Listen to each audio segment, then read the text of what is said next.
Welcome to Office Note. Today we will learn how to create a consistent file name convention. Creating a consistent file naming convention can help with better organization by making it easier to find and manage files. Here are 6 tips for creating a file naming convention.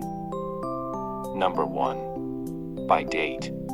Including the date in the file name can be very helpful in keeping track of when the file was created or last modified. It allows you to easily sort and locate files based on their creation or modification date. The date can be included in the format year, month, date, or date, month, year, depending on the preference. This format allows you to sort files chronologically, making it easy to find the most recent version of a document. Additionally, it will help you to easily identify which files are outdated and need to be updated. Number 2. By project name. Including the project name in the file name is an important aspect of organization, as it allows you to easily locate files that are associated with specific projects. The project name can be included as project name, or in short, PN, to save space. This is particularly useful in large organizations or companies where multiple projects are being worked on at the same time. By including the project name in the file name, you can easily filter files based on the project they are associated with, making it easy to find what you're looking for. Number 3. By file name.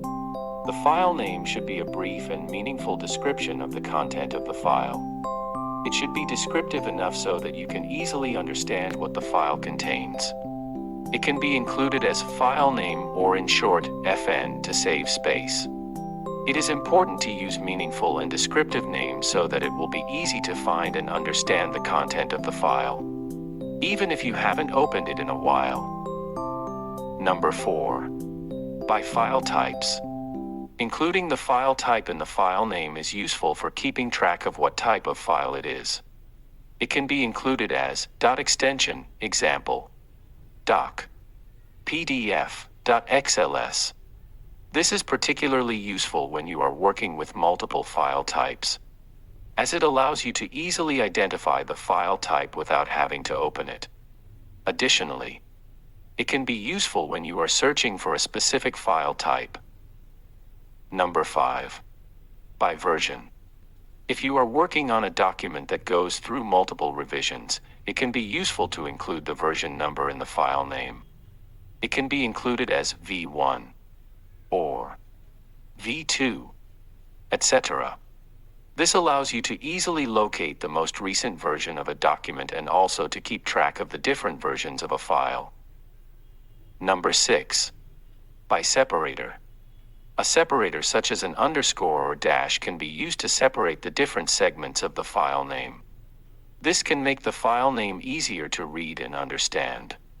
The separator can be used to separate the date, for example by project name, file name, file type, and version. This can make it easier to understand the file name at a glance, as the different segments are clearly separated. Additionally, it can make it easier to sort and filter files based on the different segments of the file name. By following these tips, you can create a consistent file naming convention that will help you better organize and manage your files properly. Thank you for watching. If you like this video, please like and subscribe the channel.